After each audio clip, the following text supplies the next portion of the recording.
Bonjour à toutes et tous. Peut-être juste pour nous présenter, pour commencer, donc moi je suis commissaire d'exposition basée à Paris, indépendante. J'ai longtemps travaillé en institution.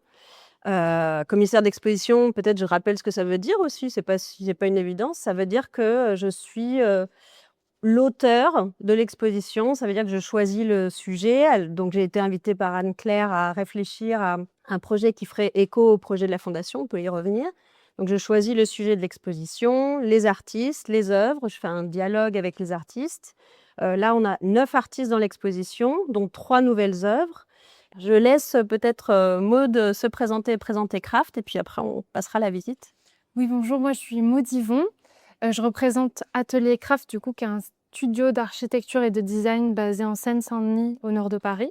On conçoit et on construit et on installe nos projets. Par exemple, ici, c'est la même équipe qui a dessiné le concept, qui est venue quelques jours pour monter l'exposition sur le chantier. Et cet engagement, il fait qu'on est très sensible aux matériaux qu'on utilise, à leur provenance et surtout à leur utilisation future. On va en reparler tout à l'heure. Mais le fait d'être nous-mêmes confrontés à la transformation des matériaux qu'on utilise nous a obligés à nous intéresser à ce sujet. Peut-être quelques mots déjà sur la thématique de l'exposition et sur le titre. Donc, l'invitation de la Fondation, c'était de proposer une exposition d'art contemporain. Donc, on n'est pas dans une exposition de design, ce que vous avez peut-être l'habitude de voir aussi à la Fondation. Moi, ma spécialité, c'est plutôt l'art contemporain. Donc, il y a 9 artistes internationaux dans cette exposition. Et l'idée, c'était de faire écho aux problématiques qui sont développées par la Fondation sur les sujets environnementaux, le réemploi des matériaux, etc. Mais aussi, moi, ce qui m'intéressait, c'était l'aspect fabrication, production, parce qu'on est dans un lieu aussi où il y a des ateliers de production techniques, qui sont ouverts au public d'ailleurs, en partie, et aux professionnels, et des résidences de créateurs. Les sujets environnementaux, c'est très vaste, c'est extrêmement important aujourd'hui, et dans l'art contemporain, ça a parfois tendance à être traité de manière très thématique. Moi, je voulais avoir une entrée un petit peu plus précise sur le sujet. À partir de cette notion de la production, je me suis intéressée à la collaboration et ça aboutit à la question de la collaboration entre espèces ou interespèces, on dit aussi. Alors, qu'est-ce que ça signifie? C'est aussi en lien avec la pensée écologique contemporaine qui a participé à déhiérarchiser les relations entre les êtres vivants. Comme vous le savez, à une époque, on divisait vraiment nature et culture. C'est quelque chose qui était hérité de la philosophie des Lumières, notamment en Occident. Mais en parallèle, dans des pays non occidentaux, la relation avec la nature était très différente. Donc aujourd'hui, avec la pensée écologique, on envisage une autre forme de relation plus horizontale. On a souligné l'interdépendance des espèces aussi. Alors, je pense à une autrice américaine, notamment qui s'appelle Donna Haraway, juste pour vous donner un exemple, qui parle d'espèces compagnes, c'est-à-dire non seulement les abeilles qui sont hyper importantes pour la biodiversité, comme on le sait, mais aussi la flore intestinale. Donc ça vous donne un peu une idée aussi de différentes échelles. C'est quelque chose que je trouvais assez intéressant, ce micro et ce macro aussi, qui va être traité dans l'exposition. Donc l'idée, c'était aussi de montrer comment les artistes contemporains ne sont pas juste dans une illustration ou une représentation de la nature, parce qu'évidemment, ça traverse l'histoire de l'art. Il y a toujours eu des sujets, de la nature morte, je ne sais pas, au Land Art, par exemple, si vous connaissez ce mouvement artistique, qui déjà remettait en question un petit peu la place de l'art par rapport à la nature en sortant l'art du musée.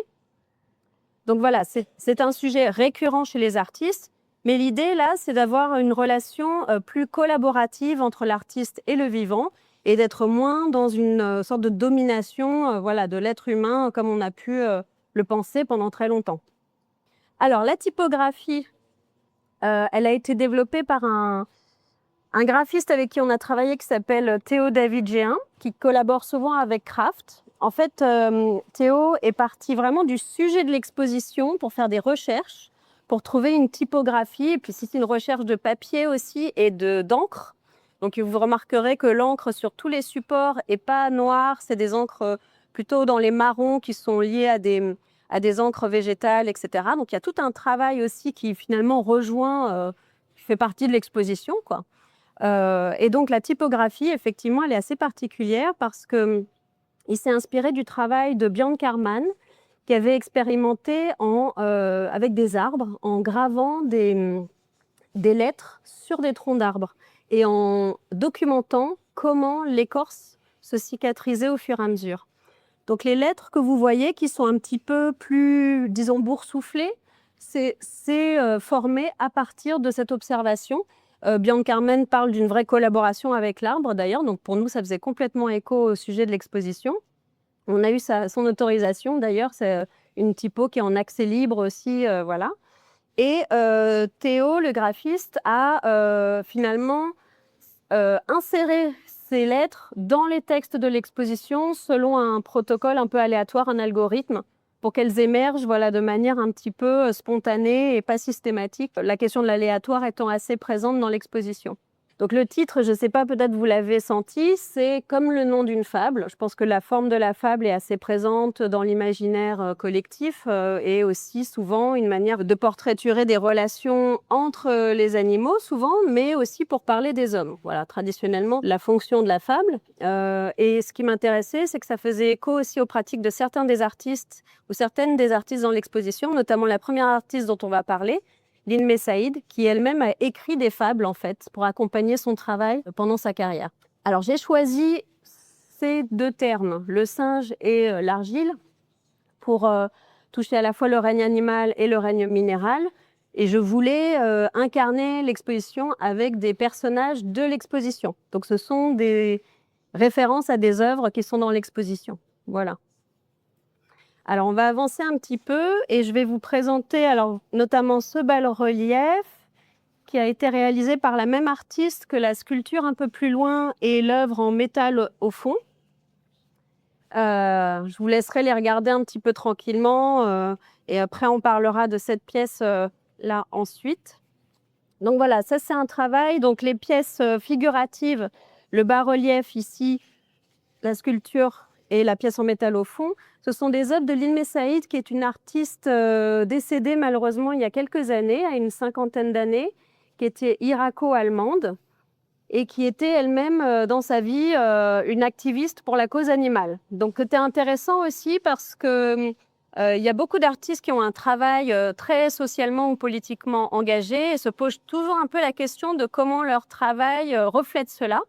En l'occurrence, Lynn Messaïd avait décidé de ne pas représenter de violence dans son travail, de violence directe, disons, ce qui est le cas d'autres artistes sur la question de la cause animale, et au contraire de prôner une sorte de cohabitation pacifique et de finalement un peu normaliser aussi cette idée de la cohabitation. Ce qui est particulier, c'est qu'elle a utilisé le matériau du polystyrène, qui peut sembler assez problématique parce que c'est quand même un matériau ultra polluant. Et en fait, elle s'est un peu réconciliée avec ce matériau parce que c'était une femme, donc sculptrice, qui faisait des grandes œuvres. Et c'était un matériau très léger et facile à manipuler toute seule dans son atelier. Elle a sourcé le polystyrène toujours de seconde main. Donc c'est toujours des éléments qu'elle a récupérés, qu'elle réemploie, qu'elle réutilise, qu'elle recycle. Ça lui permet une sorte de gravure sans détail très très précis. Et en même temps, elle s'intéresse à la structure en billes du polystyrène qui, pour elle, rappelle les atomes. Voilà. Ici, vous voyez une construction avec différents plans. Et on voit effectivement à l'arrière-plan l'usine qui représente un petit peu l'activité humaine. On a ensuite les éléphants qui sont un petit peu décontextualisés parce qu'ils sont plutôt au milieu de champs, donc c'est un peu étrange, et la ruche. Ce qui est assez frappant, vous le verrez plus tard avec une autre œuvre, c'est le regard en fait des éléphants qui semblent vraiment nous dévisager, on va dire. Et puis bon, évidemment, il y a un très beau travail de la couleur. Moi, je trouve que c'est un travail aussi qui a un aspect un peu ancestral. On ne sait pas au départ si on regarde de la pierre, on est assez surpris en général par le matériau utilisé et il y a un côté même un peu pariétal, un petit peu rupestre. Donc un peu en continuité du travail de Lynn Messaïd sur la question de la cohabitation, ici on a une œuvre qui parle aussi de réparation des liens un petit peu perdus finalement dans la civilisation souvent occidentale, mais pas que. Là, c'est un travail d'un artiste indonésien, Bagus Pandega, qui a vraiment une pratique très vraiment de bricoleur, de hacker. Il part toujours de le contexte indonésien avec l'extractivisme et l'exploitation minière qui voilà, est à la fois polluante et pose des enjeux économiques très forts dans son pays.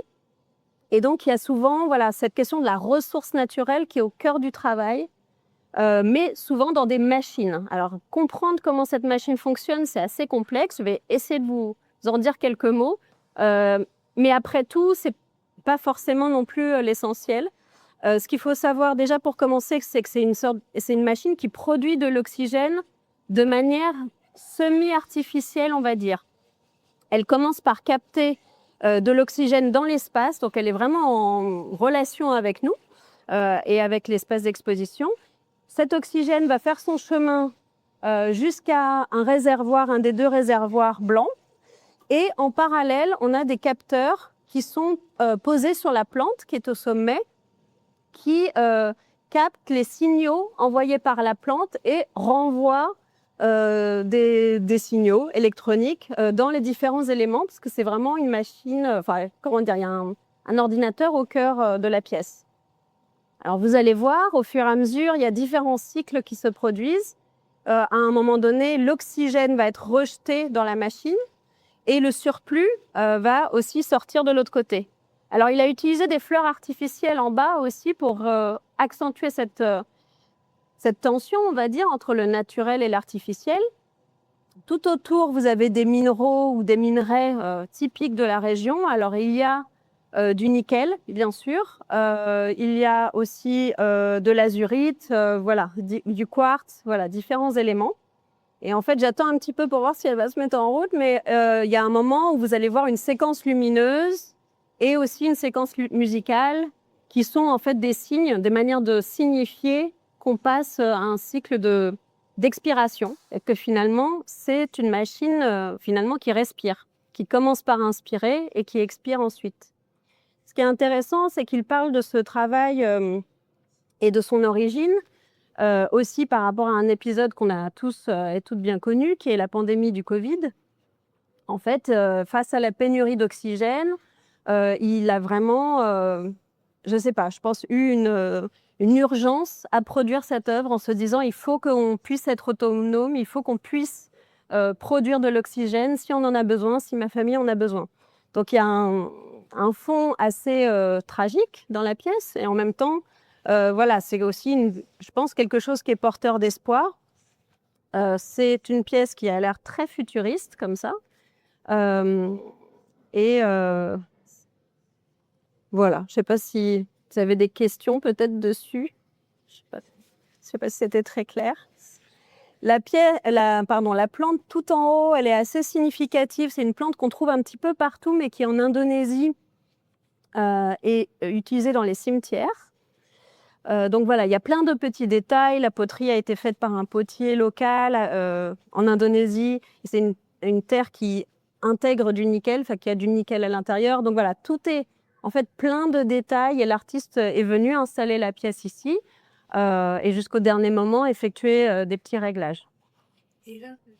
Alors il y a plusieurs choses qui se passent, à la fois les signaux, parce que les plantes envoient des signaux, alors je ne connais pas le mot scientifique exact, mais donc il y a des capteurs qui captent les signaux de la plante qui vont activer en fait les mécanismes. C'est comme si la plante était la chef d'orchestre, on va dire, de l'œuvre.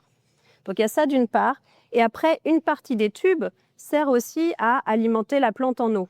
Donc c'est comme une sorte de circuit circulaire, à la fois pour subvenir aux besoins de la plante elle-même, et en même temps la plante elle-même produit tout ce qui se passe en fait dans la pièce. Alors, il y a des moments où l'oxygène va être aussi, vous allez voir des bulles, donc il y a aussi de l'oxygène qui est réinjecté dans les bocaux. Enfin voilà, il y a différentes étapes qui vont se produire. Bon, peut-être qu'on peut continuer doucement. Peut-être un mot sur ces deux œuvres du coup de Lynn Messaïd avec qui on avait commencé la visite. Donc à nouveau une sculpture en polystyrène.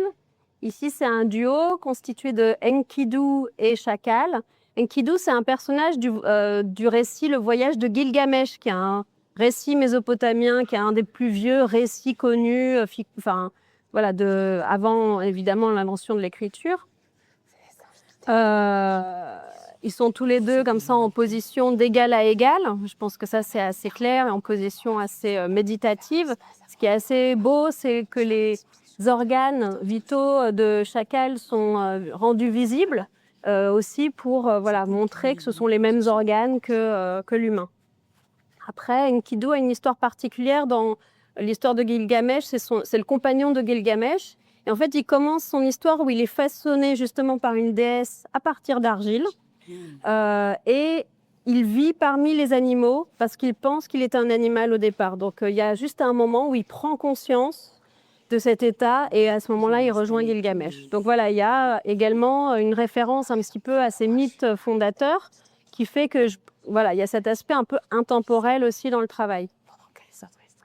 Ici, cette grille, toujours la même artiste, c'était intéressant de montrer différents types de productions qu'elle a pu faire.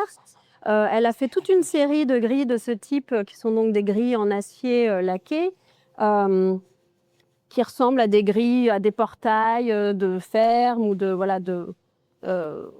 ou même à des portails de cages d'animaux, évidemment. Ce sont des œuvres qui s'intitulent toujours La libération des animaux. Et en fait, à chaque fois, vous retrouvez des personnages humains, a priori masqués, en train de libérer les animaux. Ce qui est important, c'est qu'elle montre ce moment de l'ouverture, en fait, et ce moment de la libération, qu'on voit évidemment ici avec voilà, des poules et avec l'effet des grilles qui se superposent un petit peu les unes sur les autres. Donc c'est assez beau comme forme de dessin, comme ça, métallique. Voilà. Alors, on continue avec une partie de l'exposition qui est un petit peu plus concentrée sur l'idée de communication entre les espèces, parce qu'évidemment, cette question de la collaboration, c'est une hypothèse, bien sûr, parce que qu'il faut prendre avec des pincettes, parce que la réciprocité dans la relation, évidemment, n'est pas parfaite.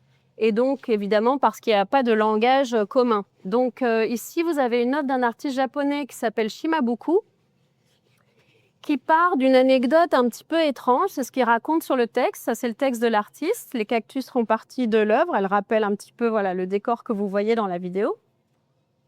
Et donc, Shimabuku raconte qu'il a croisé cette histoire un peu improbable de singes au Japon qui étaient en semi-captivité, des singes des montagnes, qui étaient observés par les scientifiques, qui faisaient pas mal d'études sur eux. Et à un moment donné, en fait, ils ont été un peu débordés par la population de singes, il y en avait trop. Et donc, ils se sont mis d'accord, je pense avec différents partenaires, pour en sortir quelques-uns et alléger un petit peu la réserve naturelle. Et en fait, 150 singes ont été envoyés au Texas, ce qui paraît complètement improbable. Et dans un paysage désertique, donc dans une réserve naturelle, donc c'est pas un zoo, hein, c'est vraiment bon, c'est plus voilà, c'est un peu plus ouvert que ça.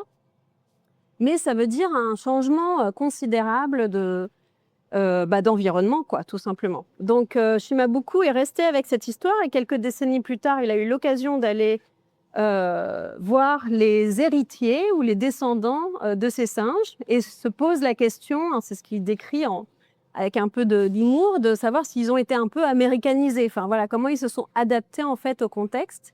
Et donc, il réalise cette performance où il filme les singes pendant qu'il leur donne un tas de glace, comme ça, un peu tombé du ciel, un peu comme ça, comme une chose un peu étonnante. Et il observe leurs réactions. C'est un artiste qui souvent focalise son travail sur la rencontre avec d'autres personnes, avec des êtres vivants. Il a beaucoup travaillé notamment avec des poulpes. Et il a toujours une approche très tendre et très humoristique aussi des relations pour révéler un peu l'absurdité des comportements humains. Une autre œuvre qui parle aussi de communication et même, je dirais, d'adresse envers l'autre, envers les animaux en l'occurrence, c'est le travail de Tania Candiani, qui est une artiste mexicaine et qui a réalisé ce travail en plusieurs œuvres qui s'appelle Pour les animaux. C'est une artiste qui a une approche pluridisciplinaire, ça veut dire qu'elle collabore souvent avec des scientifiques dans des universités, mais aussi des compositeurs. Elle utilise énormément le son dans son travail. J'ai pas mentionné, mais Shimabuku aussi, c'est quelqu'un qui a tendance à collaborer aussi avec des biologistes, etc. C'est quelque chose qui est assez récurrent dans l'exposition, c'est cette question aussi de traverser les disciplines, puisque là, on touche aussi, vous l'avez vu, aux sciences, à la mécanique, à la biologie, etc.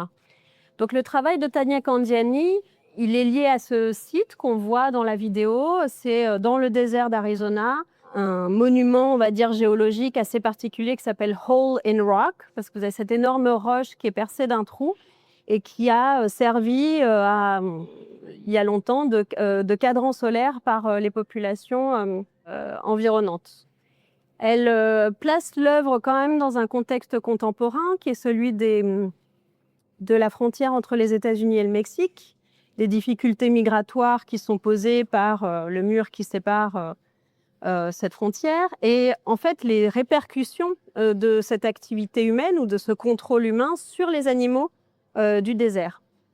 Elle est allée faire des enregistrements sur ce site, des enregistrements sonores, atmosphériques, elle a collecté pas mal de données pour ensuite créer une composition de musique électronique qui serait adaptée aux fréquences sonores que peuvent entendre les animaux.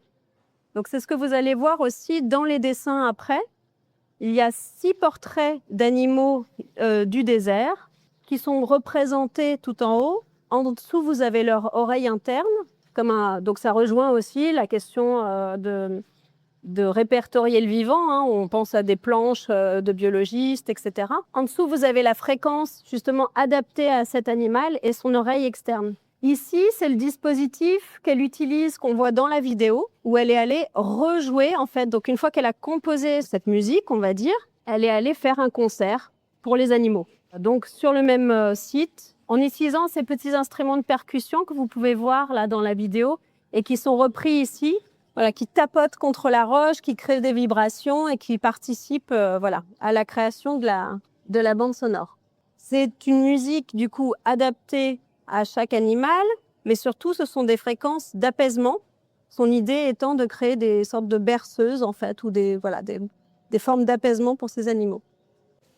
Et je vais peut-être passer la parole à Maude pour nous parler un peu de la scénographie. Je peux commencer par vous raconter les 2 points de départ qui ont initié notre réflexion. Le premier, c'est la volonté d'Émilie et de l'équipe de la Fondation à avoir un parcours libre que chacun puisse découvrir l'exposition dans l'ordre qu'il veuille, sans contraindre les parcours. Ça, c'est très important pour nous qui allons construire la structure qui va diriger le parcours. Et le deuxième élément qui est très différent, c'est notre rencontre avec des matériaux quand on est arrivé ici pour la première fois, qui était un stock de bois destiné plutôt aux designers en résidence, qui étaient des billons de bois exotiques et des planches de chêne. Et comme nous, on est très sensibles aux matériaux déjà disponibles qui étaient accessibles ici dès le début du projet, on a pris ça comme une contrainte de projet. Et l'image de projet qui nous permettait d'utiliser cette ressource de bois et d'imaginer un parcours libre, c'était l'univers de la forêt. On a imaginé la forêt comme le lieu qui réunirait ces œuvres et les espèces qui représentent comme un milieu de vie commun dans lequel les œuvres pourraient vivre et nous, on pourrait déambuler à l'intérieur. Et la forêt, c'est d'autant plus pertinent ici parce qu'en Nouvelle-Aquitaine, la Nouvelle-Aquitaine, c'est une des premières régions en production de scierie de bois. Donc, c'est une industrie qui est importante pour le territoire. Et nous qui sommes sensibles à l'industrie au global, ça nous intéressait de nous plonger, comme en faisant du design recherche, dans ces processus-là. D'autant plus que le travail du bois, c'est quand même un endroit de l'industrie où on exploite des ressources naturelles pour la société. Et donc, ça nous permettait d'étudier notre place d'humain dans cette industrie, face à une ressource naturelle qu'on exploite, mais du coup qu'on développe. Et l'image de la forêt et l'utilisation du bois nous permettaient tout ça. Donc vous allez retrouver les billons de bois et les planches qui nous ont servi à constituer le mobilier, les bancs que vous allez voir dans la salle juste après. Et on a sourcé ces feuilles de bois qui sont produites dans la région, qu'on a imaginé comme étant la peau des arbres. La peau des arbres parce que c'est du lamellé de bois qui est produit pour recouvrir du mobilier qui ne serait donc pas massif, mais qui aurait une apparence bois. Et l'idée de la peau des arbres, ça nous permettait aussi de jouer sur la connexion entre l'humain et le bois, parce que la peau, c'est animal. Mais avec cette image, ça nous permettait de raconter quelque chose de poétique sur le bois et de représenter la forêt d'une manière onirique et peu littérale. On n'a pas voulu construire une colonnade avec une canopée pour que vous ressentiez l'esprit de la forêt, mais on a proposé quelque chose de plus suggestif comme dans tous nos projets. Et en ce qui concerne notre processus de travail, on a d'abord placé les œuvres avec les équipes de la Fondation et Émilie, parce que chacune des œuvres a des besoins spécifiques techniques. La lumière, les relations à l'extérieur, au contraire d'être protégées de la lumière, d'être les unes à côté des autres, de cohabiter en termes de bruit. Et une fois que ces œuvres étaient positionnées, on a imaginé les lignes de désir dans cette exposition. Les lignes de désir, c'est les lignes naturelles qu'on emprunte dans des espaces et qui vont constituer un chemin, par exemple dans la forêt, quand de nombreux passants sont passés par le même intraxe entre deux arbres et que ça va commencer à constituer un chemin. Et nous, on s'est imaginé quel chemin naturel on ferait autour de ces œuvres pour les contourner, pour les observer, les découvrir.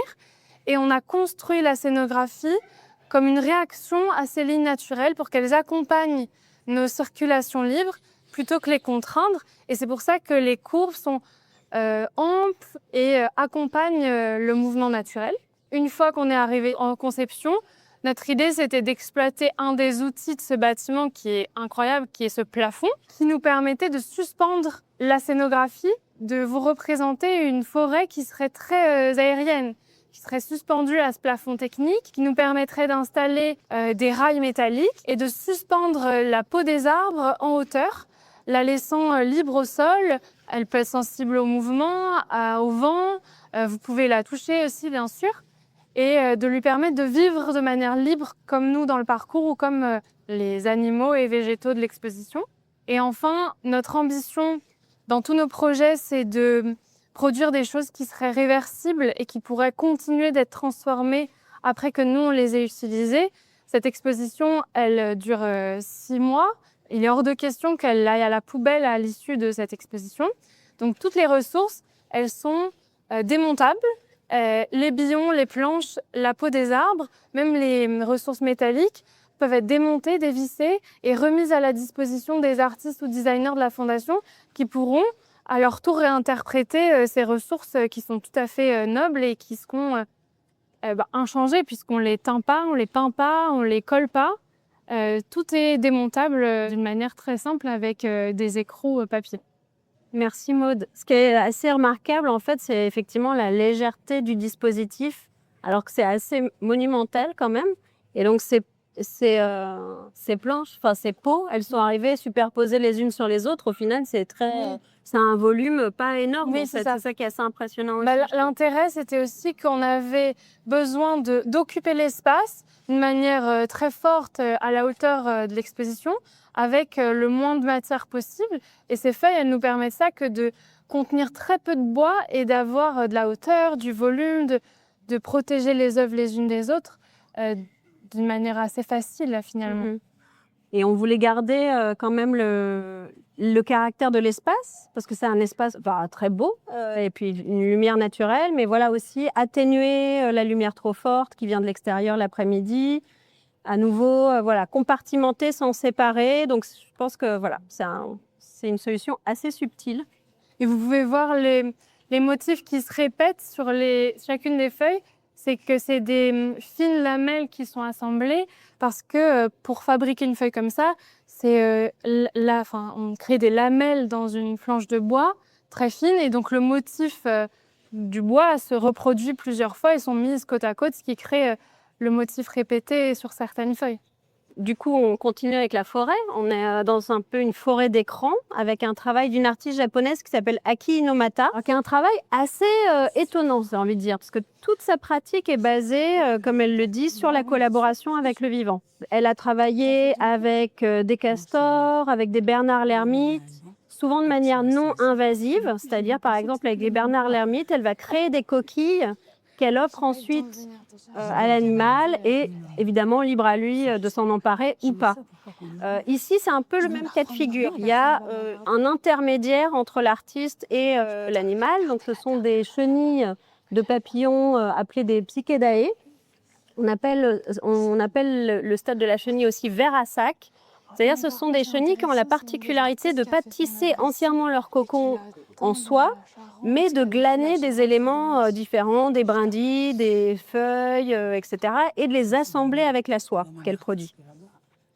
Donc elle a observé en fait ce savoir-faire animal et elle a trouvé qu'il y avait un parallèle avec un savoir-faire humain qui est celui du shibori, qui est une technique de nouage de tissu qui est ensuite teintée et donne une sorte de, on pourrait comparer ça au tie and dye. C'est une manière de, voilà, de nouer le tissu pour le teindre et ensuite révéler des motifs. Et donc elle a demandé à des artisans du shibori de réaliser des tout petits cocons qu'elle a ensuite donné aux chenilles. Alors, on peut imaginer, et un peu comme dans différentes œuvres ici, qu'il y a des échecs, il y a des choses qui ne marchent pas. Et certainement, elle a gardé ici voilà, celles qui ont réussi. Et donc, c'est assez bluffant. Alors, évidemment, le parti pris de l'artiste aussi, c'est de faire ces gros plans pour qu'on soit vraiment très, très, très proche de la texture, en fait, de ces objets un petit peu hybrides. Et on voit donc parfois certaines des chenilles qui s'animent, qui sont en train de manger les feuilles ou qui sont voilà, dans différents états. Communication, collaboration, co-création. Ici, c'est une œuvre, on peut se dire, l'œuvre qu'on vient de voir, finalement, l'animal et l'artiste, sans l'animal, l'œuvre n'existe pas. Et c'est un petit peu ce qui va être le cas aussi dans les œuvres qui vont suivre. Alors juste ici, une ponctuation à nouveau de Lin Saïd. J'avais assez envie qu'elle revienne dans l'exposition parce que je trouve ça un très beau travail et que c'était bien aussi de mélanger les artistes dans l'exposition. Donc un peu comme tout à l'heure, on a voilà, cet effet du regard là de la gazelle avec le visage vraiment en 3D qui dépasse du bas-relief et surtout cette vague de détritus en fait. Réalisée en plus avec des éléments collés, ce qu'on n'avait pas pour la pièce du début. On pourrait dire la stupéfaction, je pense, de la gazelle qui nous regarde. Je voulais mettre en regard un peu cette vague avec ce travail de Jessica Warboys, qui est une artiste britannique qui habite en Norvège. Et donc c'est là que je reviens à cette question de la co-création, parce qu'elle réalise depuis de nombreuses années des peintures de mer ou de rivière. C'est-à-dire ce sont au départ des grands pans de toile brute qu'elle va préparer. Alors là, en l'occurrence, c'est une pièce de rivière, qu'elle a réalisée en bord de Charente. Donc ça fait partie des nouvelles œuvres de l'exposition. C'était aussi intéressant d'avoir un peu quelque chose d'un petit peu contextuel, un petit peu local. Donc elle est venue passer quelque temps ici en repérage. Elle s'intéresse toujours au contexte des cours d'eau avec lesquels elle travaille, aux mythes qui peuvent les entourer. C'est vraiment une manière aussi de considérer la rivière comme un personnage. Donc elle a préparé la toile avec de la cire d'abeille. Notamment, c'est ce que vous pouvez voir, un petit peu ces motifs qui reprennent un peu le côté justement animiste de la rivière, un petit peu serpent. Donc elle prépare avec de la cire d'abeille et ensuite en bord de rivière, elle va avant et après intégrer des pigments. Donc évidemment, ça ce sont des pigments voilà, comme de la peinture en fait brute. Et elle va plonger la toile dans la rivière, la retenir, la laisser interagir avec le courant et vraiment considérer que le mouvement de la rivière, l'eau, participe à la création de l'œuvre. Elle la ressort de la rivière, elle rajoute, elle fait des petites retouches. Donc c'est un mélange entre quelque chose qui est contrôlé par l'artiste et qui ne l'est pas, qui est soumis à l'aléatoire. Elle va retirer souvent une grande partie de la cire d'abeille parce que ça va révéler un peu comme la technique du batik, des espaces où le pigment ne sera pas resté. Après, voilà, c'est un mélange parce qu'elle a décidé d'en garder un petit peu. C'est un peu ce qu'on voit là, ces effets de transparence. Ici, ça, c'est de la cire qui est restée. Et en fait, là, nous avons 2 toiles qui sont exposées dos à dos et qui forment presque un élément un peu architectural. Souvent, elle suspend ces toiles monumentales, mais c'est un peu la première fois qu'elle fait un diptyque comme ça, dos à dos, qui, voilà, avec le motif aussi qui ressemble un peu à des briques, peut faire penser qu'on est aussi dans une intervention effectivement un peu architecturale. Alors Maud parlait de suspension pour la scénographie. En fait, en faisant, on se rendait compte qu'il y avait beaucoup de choses flottantes dans l'exposition et je pense que c'est voilà, c'est intéressant en fait que ça s'est fait assez organiquement en fait que les choses se répondent aussi de cette manière-là.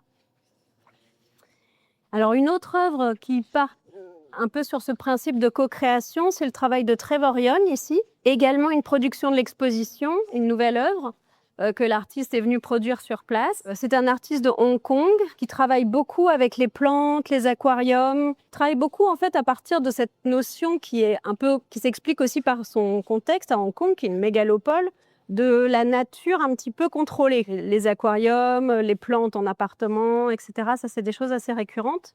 Là, c'est une œuvre assez minimale qui fait référence à l'art minimal, au land art. En fait, il a fait une nouvelle version d'une œuvre qu'il avait réalisée au Pakistan à partir d'objets en des poteries non cuites. Là, ici, par rapport à la région, avec la collaboration de l'équipe, il s'est intéressé aux tuiles qui sont réalisées dans la région. Et donc, vous avez des tuiles en argile qui ne sont pas encore cuites. Ça veut dire que leur matière est encore malléable. Ce qui est intéressant, c'est que ce sont donc des objets industriels, tous identiques. Vous avez ici une partie de l'installation qui est dans la climatisation de la galerie, qui probablement ne va pas trop bouger. Et en miroir, vous avez sa jumelle, j'ai envie de dire, qui, pour le coup, à l'extérieur, va, pendant les 6 mois de l'exposition, très certainement évoluer. S'il pleut, elle va complètement se désagréger. Avec le vent, peut-être des petites graines, des petites choses vont commencer à pousser. Et donc, c'est aussi une manière d'avoir un peu un échantillon témoin qui peut rappeler l'état originel de l'œuvre. Donc là aussi, c'est un artiste qui va poser un protocole, une idée, un concept, et qui après va un peu laisser l'œuvre se faire sans lui finalement. Alors, nous avons encore 2 œuvres dans le parcours. Une œuvre qui est un film qui dure à peu près 9 minutes, que je vous propose d'aller voir après tranquillement, qui est donc dans cette boîte, qui a été un peu un défi technique aussi, parce qu'il fallait faire presque une mini salle de cinéma, dans un espace qui est quand même baigné de lumière naturelle. Je ne sais pas si tu veux dire un mot du coup sur le... Bah oui, l'idée c'était d'isoler cette œuvre qui a des besoins lumineux et de son privilégiés, tout en l'intégrant quand même au reste de l'exposition sans que ce soit une anomalie. Et c'est pour ça qu'elle est contenue dans un cocon de bois, en peau d'arbre de nouveau, et que derrière on a utilisé des rideaux techniques pour l'isoler le plus possible de la lumière, tout en laissant un espace au-dessus qui laisse quand même entendre les bruits des autres œuvres, voir quelques traces de lumière du reste de la galerie qui est très lumineuse, mais tout en plongeant le spectateur dans l'œuvre. Vous retrouverez aussi les bancs dont je vous parlais qui ont été faits en billon et planches de chêne qui, pour l'instant, ont été installés principalement ici. Alors, un mot sur le film et après on passera à la dernière œuvre et on vous laissera finir le tour ou s'il y a des questions, etc. Alors, c'est un travail d'une artiste polonaise qui s'appelle Agnieszka Polska. Donc, c'est un film qui est en anglais, mais il est sous-titré en français. C'est une histoire, je pense qu'elle va un peu vous emporter parce qu'on est assez vite pris quand même dans la narration. Vous entendez déjà la voix de la dame.